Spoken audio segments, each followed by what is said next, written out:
ఏపీలో కూటమి ప్రభుత్వం ఇవాల్టితో ఏడాది పూర్తి చేసుకోబోతుంది. అనేక సమస్యలు, సవాలక్ష సవాళ్లతో రెండో ఏడాదిలోకి అడుగుపెట్టింది.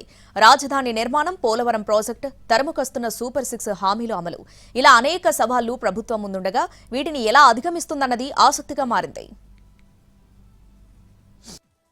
ఏపీలో టీడీపీ, బీజేపీ, జనసేనల కూటమి ప్రభుత్వం ఏర్పాటై ఇవాల్టికి ఏడాది పూర్తయింది. 2024 ఎన్నికల్లో టీడీపీ, జనసేన, బీజేపీలు కలిసి పోటీ చేసి 175కు 124 సీట్లతో బంపర్ మెజార్టీ సాధించి ప్రభుత్వం ఏర్పాటు చేశాయి. ఈ ఏడాది కాలంలో అనేక మార్పులు కనిపించాయి. పెన్షన్లు ప్రతి నెలా 1వ తారీఖున లబ్ధిదారులకు అందిస్తోంది ప్రభుత్వం. కొన్ని సూపర్ 6 పథకాల విషయంలో మాత్రం ఇప్పటికీ సందిగ్ధత కొనసాగుతోంది.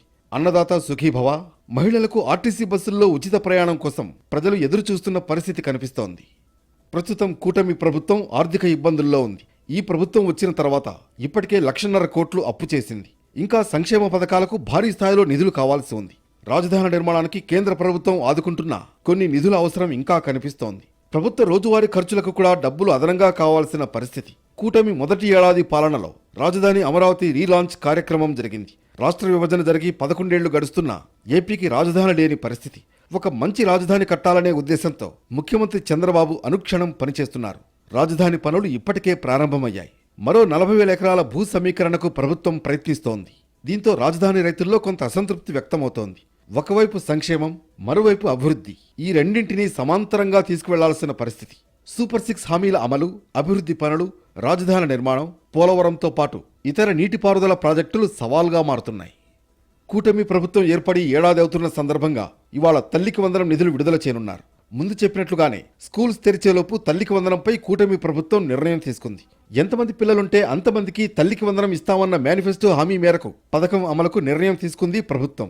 67,27,124 మంది విద్యార్థులకు పథకం వర్తించనుంది. వారి తల్లుల ఖాతాల్లో 8,745 కోట్లు జమ చేయనుంది ప్రభుత్వం.